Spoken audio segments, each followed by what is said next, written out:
দামি ডিএসএলআর এ তোলা একটা এডিট করা ছবি দেখে ছেলেটা আমার উপর ক্রাশ খেয়েছিল। আমি অনেকভাবে বোঝানোর চেষ্টা করেছিলাম আমি বাস্তবে এতটা সুন্দর নই যতটা তুমি ভাবছো। ছেলেটা ছিল চঞ্চল প্রকৃতির, আমাকে ইমপ্রেস করেই ফেললো। সাথে এটাও বলল সে আমার রূপ দেখে নয়, সে আমার মনকে ভালোবাসে। কিছুদিন আমাদের সম্পর্কটা ঠিকঠাক চলছিল। হঠাৎ একদিন সে আমাকে ভিডিও কল দিল আমার রূপ যাচাই করতে। আমিও ভালোবাসি বলে তার ফোনটা রিসিভ করলাম। তারপর থেকে আমাদের আর কখনো কথা হয়নি, সে আমাকে আর ফোন দেয়নি। আমি অনেকভাবে চেষ্টা করেছিলাম তার সাথে যোগাযোগ করতে, আমার প্রেমের বাঁধনে তাকে বেঁধে রাখতে, কিন্তু সে আমাকে ব্লক করে দেয়, যার কারণে আর কখনোই তার সাথে আমার যোগাযোগ হয়ে ওঠেনি। এরপরেও আপনারা বলবেন যে মেয়েদের রূপ নয়, মেয়েদের মনটাই আসল। আসলে কি জানো, তোমাদের মতো প্রেমিকরাই আমাদের মেয়েদেরকে বুঝিয়ে দাও মনটা নয়, গ্ল্যামারটাই আসল।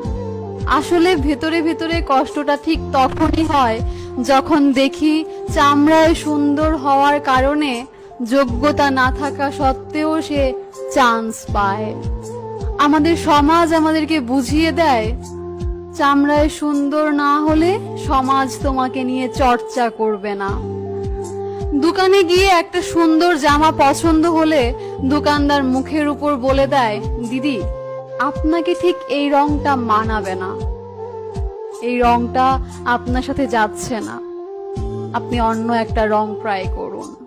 এক অনুষ্ঠানে খেতে গেলাম, সেখানে আমার পাশে বসে থাকা সুন্দরী মেয়েটার উপর আমার চাকরিজীবী বন্ধুরা ক্রাশ খেলো। সেখানে সেই সুন্দরী মেয়েটা হয়ে গেল আমার চাকরিজীবী বন্ধুদের ক্রাশ। সেখানেও যোগ্যতা হেরে গেল সৌন্দর্যের কাছে।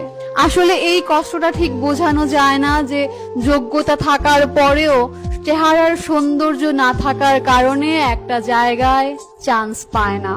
আসলে এই কষ্টটা বোঝানো যায় না যে যোগ্যতা থাকার পরেও একটা মেয়ে চেহারায় সৌন্দর্য না থাকার কারণে একটা জায়গায় চান্স পায় না। এই কষ্টটা কতটা বেদনাদায়ক একটা মেয়ের জন্য।